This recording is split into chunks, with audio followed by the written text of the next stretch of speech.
주님께서 여기 제자들에게 말씀하시기를 가면서 전파하여 말하되 천국이 가까이 왔다라고 말하라는 것입니다. 복음을 전파하라는 것이에요. 천국이 가까웠다고. 그러면서 병든 자를 고치며 죽은 자를 살리며 나병 환자를 깨끗하게 하며 귀신을 쫓아내되. 그래서 그들이 다니면서 하는 일이 크게 두 가지로 말할 수 있습니다. 천국이 가까이 왔다. 그러니까 천국을, 종말론입니다. 주님의 나라를 준비하라는 뜻이고요. 그 다음에 병든 사람들, 귀신 들린 사람들, 이런 사람들을 고쳐주면서 그들이 정상적인 삶을 살지 못하고 피폐한 삶을 살고 있어요. 사람답지 못한 삶을 살고 있어요. 그들을 회복시켜 주라는 것입니다. 이제 복음의 기능은 두 가지 기능입니다. 예수 믿는 것은 복음을 믿는 것이잖아요. 복된 소식, 기쁜 소식을 믿는 거잖아요. 이 복음의 두 가지 기능이 있는데, 하나는 하늘나라를 준비하는 것입니다. 회개하고 예수 그리스도를 믿어서 하늘나라를 준비해서 천국 사람이 되어서 하늘나라 사람으로 살아가도록 준비시키는 것, 이게 복음의 첫 번째 기능이고, 그 다음에 두 번째 기능이 있습니다. 그 기능은 뭐냐면, 삶이 피폐해져서 인간다운 삶을 살지 못하는 그 사람들에게 복음의 능력이 와서 그 사람들을 정상적인 사람으로 회복시켜 주는 거예요.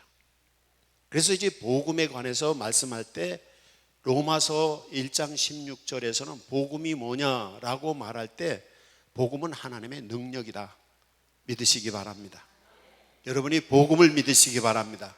예수 그리스도의 복음이 뭐냐면, 예수님이 우리를 구원하시기에 오셨고 우리의 모든 죄를 사하셔서 하나님의 백성이 되게 하시고, 그래서 믿는 사람들을 천국 백성이 되게 하실 뿐 아니라 하나님의 백성으로 이 세상에 살아갈 때 하나님께서 그들을 십자가의 대속의 은혜로 그늘진 곳에서 빛으로, 어둠 속에서 빛으로, 그리고 가난에서 부요함으로, 질병으로부터 자유함, 억압으로부터 자유함, 인간답지 못한 억압받는 삶으로부터의 자유함, 이거를 복음의 하나님의 능력이 주신다는 것입니다.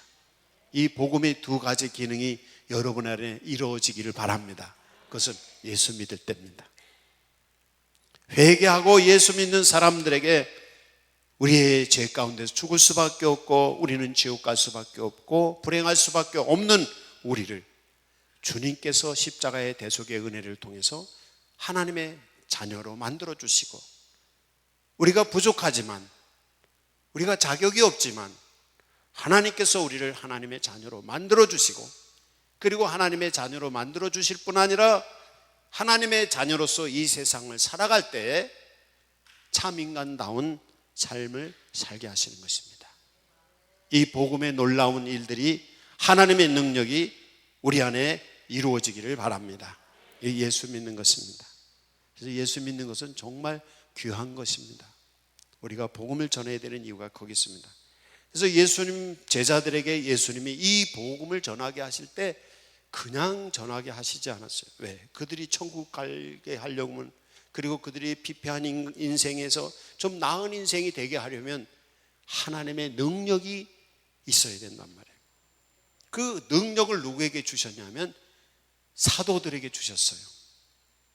여러분이 하나님의 능력을 경험하기 위해서, 하나님의 능력을 경험하시려면 1차적인 거는 회개하고 예수를 믿으세요. 그리고 하나님의 자녀가 되세요. 그게 하나님의 능력을 있는 첫 번째 기본 조건이고요. 그 다음에 그 하나님의 능력이 강하게 역사하는 하나님의 사람이 되려면 어떻게 되냐면, 오늘 여기 제자들처럼 천국의 복음을 전파하세요. 다른 말로 전도를 해보세요. 전도하는 사람에게 하나님의 능력이 주어집니다. 하나님이 왜 능력을 주셨는가? 전도하라고. 왜? 예수 믿으라고 하면 안 믿는 사람들은 하나님이 있다고 해요? 없다고 해요? 없다고 그러잖아요.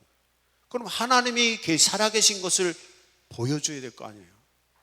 하나님이 살아계신 건 어떻게 해서 보여줄 수 있어요? 하나님이 뭐 눈으로 나타나셔서 눈으로 볼 수 있는 분이면 여기 하나님 계시네 이렇게 우리가 소개할 수 있지만, 하나님은 우리의 인간의 눈으로 볼 수 없는 분이시잖아요. 방법은 다른 것밖에 없어요. 하나님이 살아계셔서 역사하신다고 하는 능력을 보여주는 것밖에 없습니다. 그래서 하나님께서 복음의 전도자들에게 하나님을 증거하기 위해서, 하나님을 알리기 위해서, 하나님이 구원하시는 복음을 알려주기 위해서 전도자들에게 능력을 보여주시는 거예요. 한번 해보세요. 정말 긴가 아닌가? 내가 한번 전도해야지. 그래서 제가 하나님 살아계신 것을 사람들에게 전도를 하려고 하는데, 하나님 여기 12 사도들에게 주셨던 능력, 권능을 저에게도 주세요 라고 기도하시고 가서 한번 전도를 해보세요. 능력이 나타나는지 안 나타나는지. 근데 무조건 그거 해서 되는 게 아니라 첫 번째 단계가 뭐라 그랬어요? 회개하고 예수를 믿어서 내가 누구의 자녀가 될 것? 하나님의 자녀가 될 것. 그리고 그 다음에 내가 이 사명 감당하겠습니다 하고 가서 전할 때 능력이 나타납니다. 저는 27살 때 목회를 처음 시작을 했는데, 성도들이 어디 편찮으시면 병원에 입원을 하시잖아요. 그때가 아주 제 젊었을 때는 굉장히 힘든 때였어요. 왜냐하면 병원에 6인실, 8인실 뭐 이렇게 해서 여러 명이 입원을 해 있는데, 그 여러 사람이 있는 데 가서 내가 그 사람들에게 기도를 해줘야 되는 거예요. 기도도 그냥 내가 혼자 할 때면 괜찮아요. 예배 시간도 여럿이 있을 때는 처음에는 막 여럿이 있을 때 기도하는 게 너무 힘들어. 여기 성도들 중에서도 와서 예배 기도하시라 그러면 다들 막 그러시잖아요. 근데 그것도 좋아. 예배 시간은 다 믿는 사람이니까 다 좋아.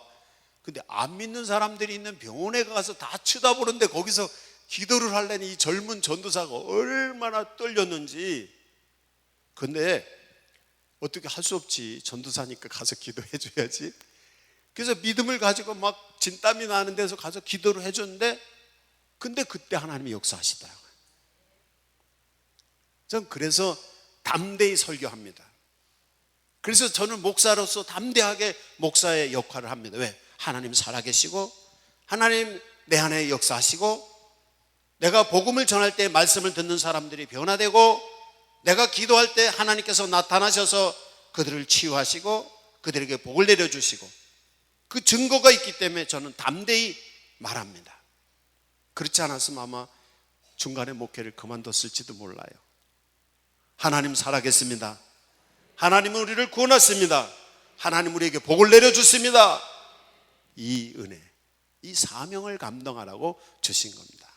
그래서 여기 제자들도 이 능력을 가지고 나갔어요. 그래서 12 제자들에게 나가는데 예수님이 하시는 말씀이, 오늘 말씀에 너희들 오늘 말씀의 포인트, 거저받았으니 거저주라. 한번 해보세요. 시작.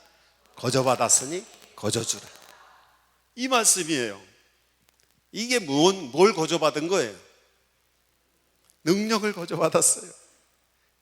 하나님께서 능력을 제자들에게 주셨어요. 그러니까 거저받았으니 거저주라. 돈 주고 산 거 아니야. 그 돈 주고 샀으면 돈 주고 남겨야지, 그죠? 장사하는 사람들은 얼마 주고 10,000원 주고 샀으면 그걸 붙여가지고 얼마에 팔잖아. 이문을 남겨야 되잖아요. 근데 복음은 이문을 남기는 게 아니야. 그냥 하나님이 그냥 주셨어, 능력을. 그냥 거저 주는 거예요. 교회는 거저받았으니 거저 주는 것입니다. 작년인가 재작년인가 이 교회 일하시는 분들이 하루는 저한테 와서, 목사님 로비에 커피 믹스가 그냥 너무 빨리 달아요. 그래서 그걸 조금씩 내놓던지 어떻게 해야 되겠어요? 뭐 이렇게. 거기 커피 믹스를 사다 놓으려면 비용이 많이 든다는 거예요. 그래서 내가 그거 다 그냥 가져가게 하라고. 실컷 먹고 실컷 가져가고. 교회 와서나 그런 거 실컷 먹어보지 어디 가서 실컷 먹어보겠냐고. 그렇잖아요. 교회는 거저 받았으니 거저 주는 것이야. 그럼 와서 실컷 커피 타 먹고, 그리고 또 가져가고 싶으면 몇 개씩 넘어갔어요. 그렇다고 다 가져가지 마세요. 딴 사람도 나눠 가야 되니까. 그래서 가져가서 그 공짜가 그렇게 좋은 거예요. 은혜가 뭐냐면 값없이 주시는 거, 공짜잖아요. 교회는 은혜로 돼야 됩니다. 그래서 커피도 한 잔 마시고 슬쩍 가방에다 놓고 가세요. 그 도둑이 아니에요. 가져가시라고 내놓은 거야. 그렇다고 다 가져가면 딴 사람 못 가져가니까, 가져가서 집에 가서 심심할 때 한번 다 찾아봤으면 얼마나 기분 좋아요. 그래서 그렇게 하고, 헌금 또 그러면 또 가져간 분이 양심이 있지, 또 헌금 안 하겠냐고. 헌금 더 많이 하지. 그게 은혜, 거저받았으니 거저주라는 교회의 방식인 거예요. 그래서 그럼 또 헌금한 걸로 갖다 또 사다 놓으면 되는 거지. 그걸 많이 가져간다고 못 가져가게 하고, 넌 왜 이렇게 2잔 먹느냐고, 넌 3잔 먹느냐고. 이 싸우면 거기 지옥이야. 기계. 천국은 주고 그리고 또 거저 받았으니 감사해서 또 자기도 갖다가 바치고. 이게 헌금이고, 이게 복음으로 살아가는 천국의 삶인 것입니다. 이걸 깨닫지 못하면 교회 안에서도 막 서로 따지고, 네가 많니 내가 많니. 그렇잖아요. 어릴 때 밥그릇, 여러 형제가 살 때 밥그릇 갖다 놓으면 어떻게 해요? 항상 옆에 동생 밥그릇이 더 커 보여. 그래서 또 바꿔놓으면 또 그 밥그릇이 더 커 보여. 이게 왜 남의 밥그릇은 항상 커 보인다면, 인간은요 욕심이 많고, 인간은 죄인들이기 때문에 생각하는 게 다 죄밖에 없고 욕심밖에 없어요. 그러니까 자꾸 다툼을 일으키고 남의 것을 뺏으려 하고, 이게 이래서 불행해지는 거거든요. 그러나 예수 그리스도의 복음은 거저받았으니 거저주라고 하니까 하나님이 주셨어. 그래서 그거에 대해 감사해서 은혜에 보답하는 거예요. 이겁니다. 이제 이 은혜에 관해서 오늘 말씀을 드리는 것입니다. 은혜라는 말씀을 할 때, 은혜라는 말의 뜻은 어원에서는 카리스라고 하는 헬라 말의 어원이 있어요. 그 카리스라고 하는 말은 뭐냐면, 그냥 뭘 봤을 때 괜히 좋은 거야. 괜히 좋은 거예요. 그냥 좋은 경치를 보면 어떻게 해요? 좋아요. 웃는 사람 보면 어떻게 해요? 괜히 좋은 거예요. 그게 카리스입니다. 카리스. 그래서 그 좋으니까, 그렇죠. 경치 좋은 데 가면 계속 거기 있고 싶어요, 오고 싶어요? 경치 구경하냐고 계속 있고 싶지. 웃는 사람 옆에 있으면 계속 같이 있고 싶어요, 안 있고 싶어요? 웃는 사람 앞에. 내가 오늘 이 학생들 찬양하면서 김기령 원사님 참 행복하겠다. 딸들이 매일 그냥 저렇게 웃고 있으니 얼마나 행복하겠냐고. 우리 딸들도 잘 웃지만 우리 딸들은 얘들만큼 잘 웃질 않거든.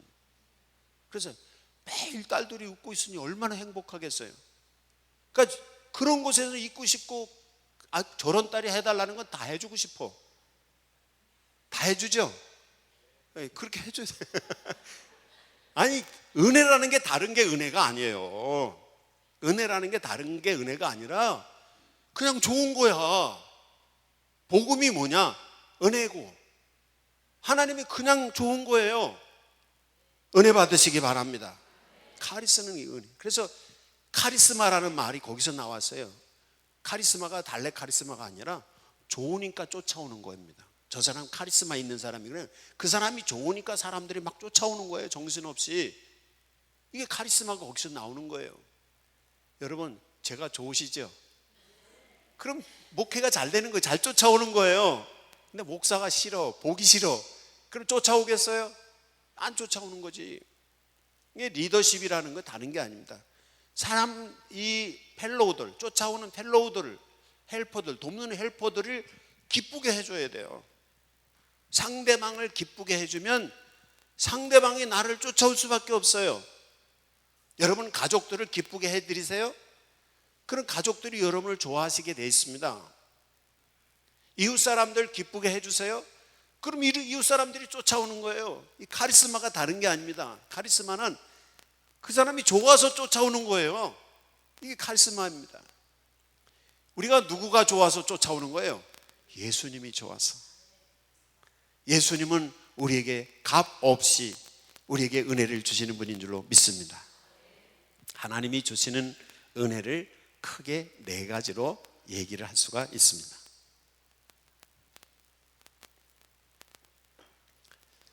우선 은혜를 얘기하기 전에, 이 네 가지 은혜를 얘기하기 전에 은혜의 기초가 되는, 전제기가 되는 신학적인 얘기가 있어요. 그게 뭐냐면, 이 세상 모든 것은 하나님이 창조하셨다. 그리고 이 세상 모든 것은 하나님에 의해서 움직인다. 이 세상 모든 것의 결과물은 하나님께서 결정하시고 결과물을 내신다. 이 신학적인 전제하에서 은혜라는 말이 나옵니다. 많은 사람들이 어떻게 값없이 구원을 받아, 어떻게 값없이 축복을 받아 라고 말할 때 이거를 이해를 못하는 분들이,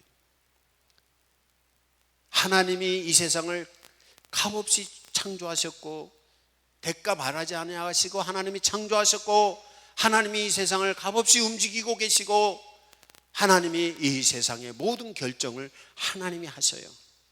그러니까 하나님의 손길이 아니고는 아무것도 될 수가 없어요. 그러니까 하나님이 하셔야만 되는 거예요. 그래서 은혜라는 말이 나오는 거예요. 이걸 모르시는 분들은 은혜를 이해할 수가 없어요. 그렇잖아요. 세상에 공짜가 어디 있어? 그렇잖아요. 공짜가 어디 있어? 뭐 꼭 뭘 얻었으면 대가를 지불해야지. 이게 이 인간적인 사고잖아요. 그런데 하나님이 우주 만물을 창조하셨고 하나님이 우주 만물을 움직이고 계시고 하나님이 모든 것을 결정하신다는 사실을 믿는 사람만이 하나님의 은혜를 이해를 할 수가 있습니다. 은혜를 아는 성도가 되시기 바랍니다. 여러분은 하나님이 창조하셨습니다. 이거 믿으십니까? 그건 은혜를 아는 사람입니다. 어떻게 하다 태어났지 뭐, 그런 분들은 은혜를 모르는 거예요. 하나님이 안 계셔, 그런 분들은 은혜를 알 수가 없습니다. 하나님이 살아계시는 하나님이 우주 만물을 창조하셨을 뿐 아니라 이 우주 만물을 움직이시고 아주 작은 일까지도, 역사의 큰 일까지도, 개인 인생사의 아주 작은 부분까지도 하나님이 다 관여하신다 라고 하는 사실을 믿을 때 은혜를 알 수가 있어요. 그래서 이 세상을 창조하시고 나를 창조하신 것도 하나님의 은혜입니다. 이게 첫 번째 은혜.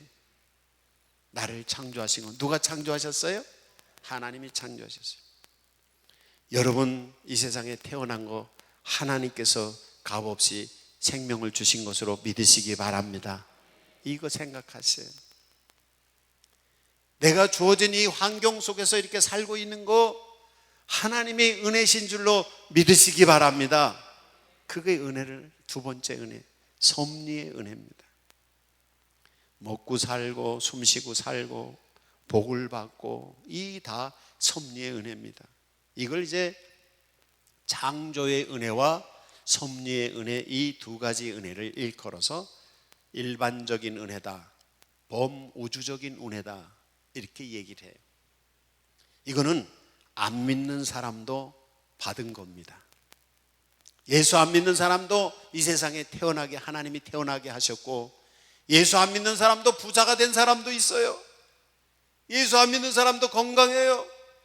하나님이 범우주적인 은혜, 모든 사람에게 우주의 만물 가운데 있는 모든 사람이나 짐승이나 생물이나 모든 것에 하나님이 주신 은혜예요. 이게 범우주적인 은혜입니다. 그런데 믿는 사람은 그 생명 주신 것을 하나님이시고 나를 살게 하시는 것 하나님이시고 내게 복 주신 것도 하나님이시라고 믿어요. 그리고 감사 찬양해요. 그러나 안 믿는 사람들은 뭘 그가 하나님이 있어, 하나님이 뭘 그런 걸 줘. 그러니까 믿는 것과 안 믿는 차이는 뭐냐면, 믿는 사람은 하나님이 주셨는데 이거 하나님이 주셨습니다, 감사하고 그 은혜 받은 것 감사하는 마음으로, 은혜 갚는 마음으로 사는 거예요. 이게 믿는 성도입니다. 그러나 안 믿는 사람은 하나님이 주신 것도 모르고 하나님이 주셨어도 안 주셨다고 생각하고 자기가 열심히 살았으니까, 내가 잘났으니까, 그러면서 자기 멋대로 사는 거예요. 그게 믿는 것과 안 믿는 것의 차이인 것입니다. 하나님께서 값없이 여러분에게 은혜를 주신 것을 믿으시기 바랍니다. 아무리 별거 아닌 거라도 귀하신 분이 주시면 어떻게 되는 거예요? 귀한 거죠. 여러분, 우리의 생명이 별거 아닌 것 같고 내 인생이 별거 아닌 것 같아도 그거 여러분 하나님이 만드신 겁니다. 귀한 겁니다. 여러분 귀한 줄. 이 세상의 모든 사람이 귀한 것은 하나님이 창조하셨기 때문에, 하나님이 섭리하셨기 때문에 모든 사람은 귀한 거예요. 사람뿐 아니에요. 이 생의 자연의 모든 만물들, 나무나 식물들이나 짐승이나 어떤 하나도 버릴 게 없는 것이 하나님이 창조하신 것입니다. 그래서 하나님이 값없이 창조해서 우리에게 주신 것이니까 귀한 겁니다. 감사함으로 받으면 버릴 것이 없다, 그런 말씀이 있잖아요. 여러분, 하나님의 은혜 받는 방법 감사함으로 받으시기 바랍니다. 그 다음에 하나님께서 안 믿는 사람이나 믿는 사람에게 주신 두 가지, 창조의 은혜와 섭리의 은혜, 이거 있고, 믿는 사람에게만 주시는 은혜가 있어요. 세 번째, 그게 뭐냐 하면 구속사적 은혜라고 하는데, 구원의 은혜예요. 회개하고 예수 십자가를 믿는 사람들은 하나님의 자녀가 되게 하셨어요. 이건 안 믿는 사람은 이 은혜를 받을 수가 없어. 예수 믿는 사람만 하나님의 자녀가 돼.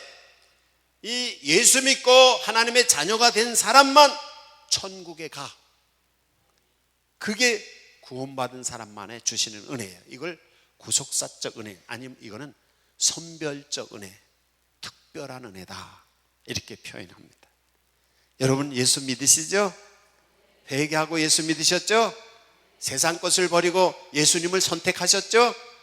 여러분, 구속사적인 은혜를 받을 겁니다. 하나님의 자녀로서의 은혜를 얻는 것입니다. 이게 구원받는 은혜입니다. 이 은혜 안에 거하시기를 바랍니다. 그 다음에 이제 이 세 가지 은혜, 우리를 창조하시고 우리를 섭리하시고 그리고 우리를 구원하셨어. 근데 이 네 번째 은혜가 오늘 제가 말씀을 드리고자 하는 중요한 은혜입니다. 그게 뭐냐면, 받았으니까, 거저 받았으니 어떻게 하라고? 거저 주라고. 오늘 말씀이 그래요. 거저 받았으니 거저 주. 이 네 번째 은혜는 뭐냐면 주는 은혜입니다. 할렐루야. 네, 주는 은혜 받으시기 바랍니다. 주려면 어떻게 해요? 어떻게 해야지 줄 수 있어? 예? 예? 있어야 주지.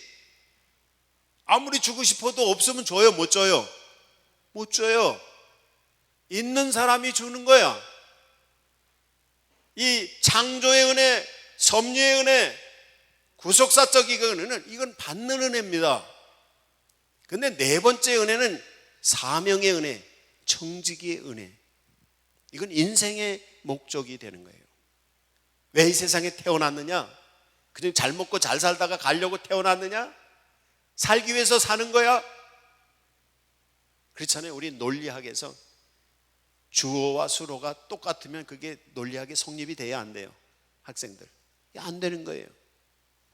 살기 위해서 산다, 이건 논리적으로 문장이 되지 않습니다. 근데 많은 사람들이 그냥 살기 위해 사는 거야.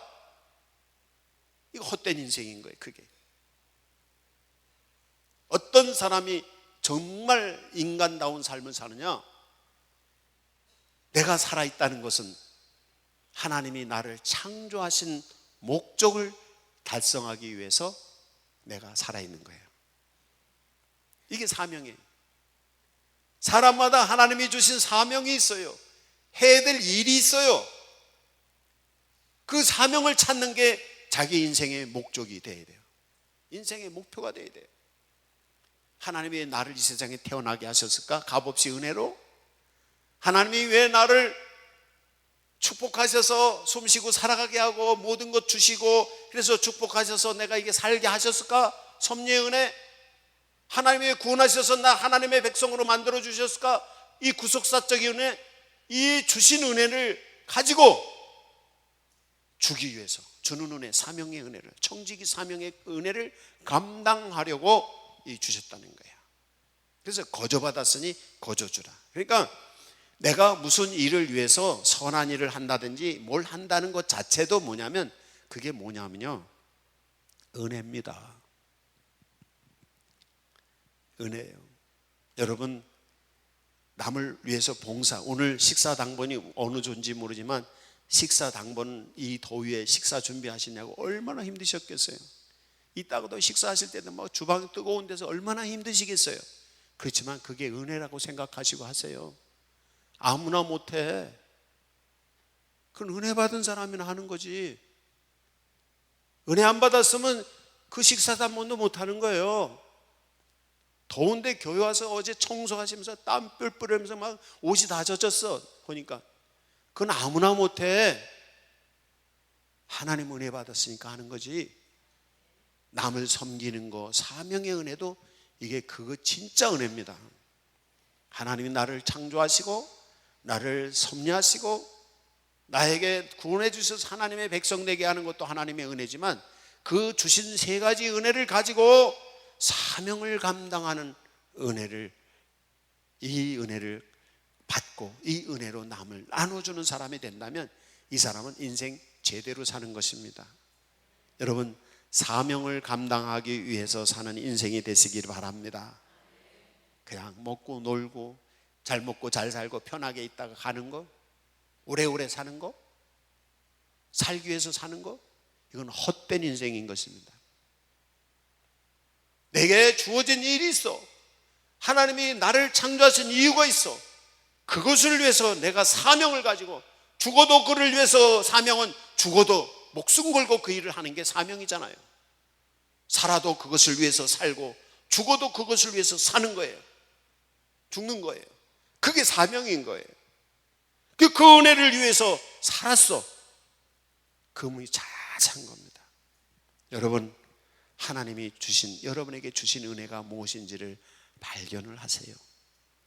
거기서 인간의 정체성이 나오는 거예요. 내가 누군가, 내가 어떻게 살아야 되는가, 내가 무엇을 위해서 살아야 되는가, 내가 인간을 정말 잘 사는 게 뭔가, 이게 사명을 발견할 때 주어지는 겁니다.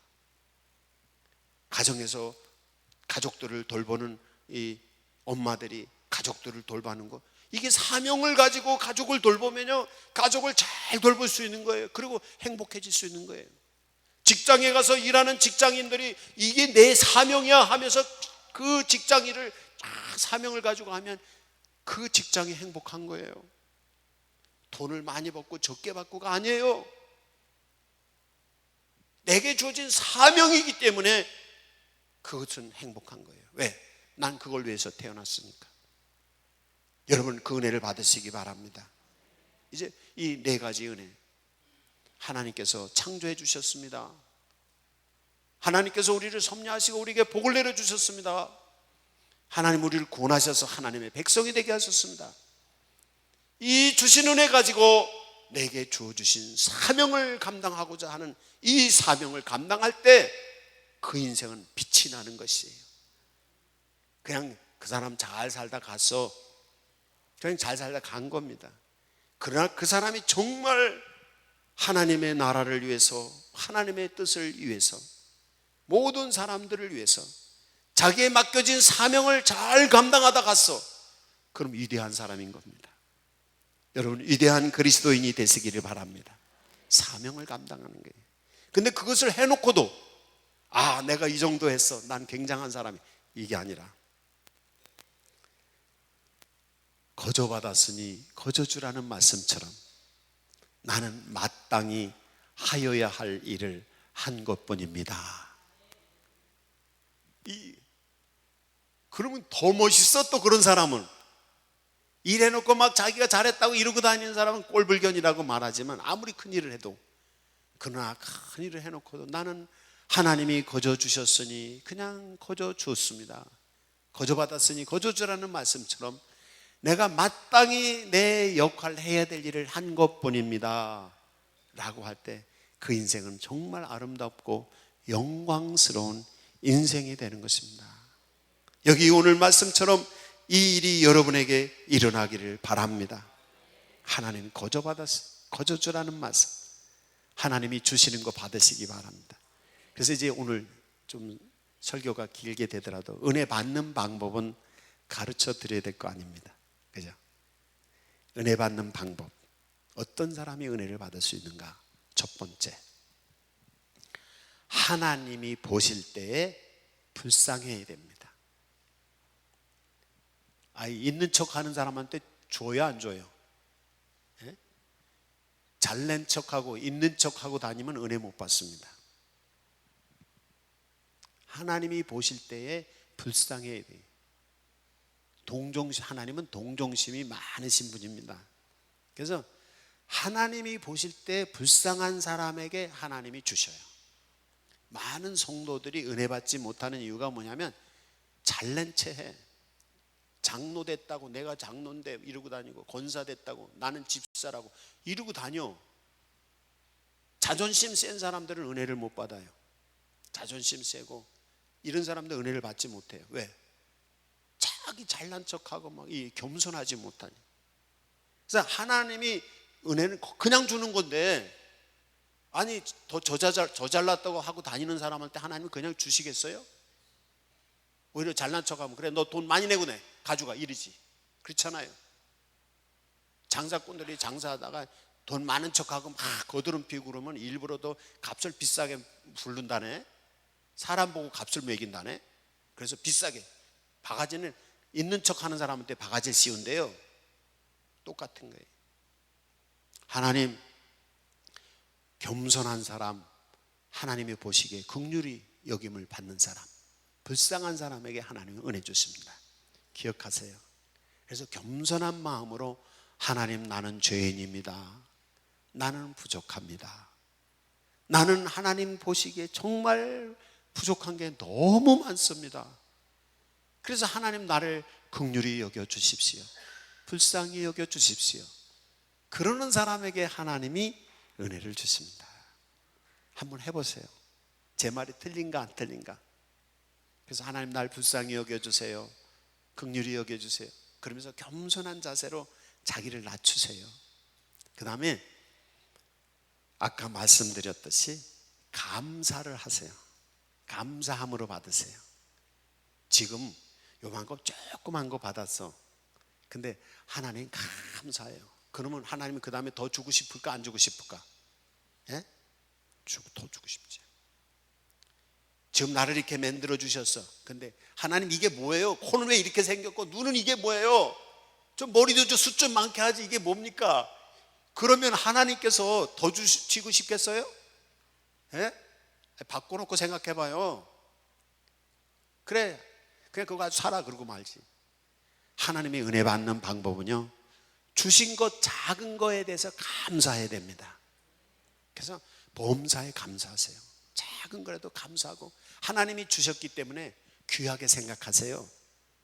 그래서 요거 코가 좀 찌그러졌어도 이쁜 거고, 코가 좀 낮아도 이쁘고, 얼굴이 뺀빤하지 않아도 괜찮은 거예요. 감사해. 그래서 아주 흠이 있는 거 하나마다 그 흠이 다 하나님의 손자국이고 하나님의 은혜가 새겨져 있는 거라고 생각하고, 내 약점, 내 인간의 흠 같은 것들을 다 감사하며 수용, 받아들이세요. 그 인생은 아름답고 행복해지는 거예요. 그리고 그 사람에게 하나님이 더 큰 은혜를 주십니다. 그래서 은혜 위에 은혜로라. 하나님은 한 번 주시고 마는 게 아니라 은혜를 계속 주십니다. 섭리의 하나님이시기 때문에. 사명을 가지고 조그만 일을 위해서 내가 사명 감당해서 은혜 갚는 마음으로 이 작은 일을 했으면 하나님이 더 큰 거 주셔요. 그럼 더 큰 일을 또 그렇게 했으면 하나님 더 큰 거 주셔요. 더 큰 거 주신다는 게 뭐냐면 복입니다. 여러분, 크고 힘든 일이, 어렵고 힘든 일이 있을 때 그게 복이라고 생각하고 감사함으로 받으세요. 그게 은혜 받는 비결입니다.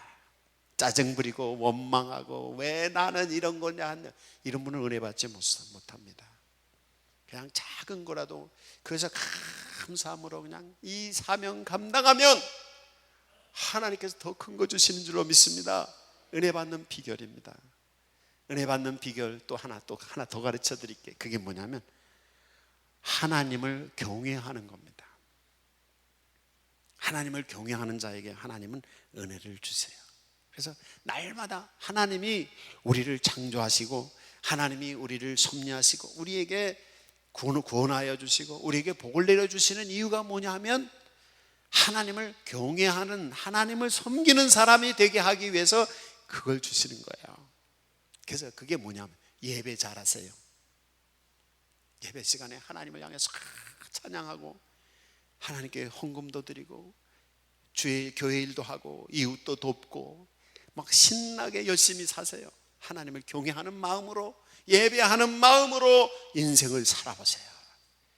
그때 하나님은 기쁘셔서 부어주시는 거예요. 이 축복의 은혜 받는 비결은 거기 있습니다.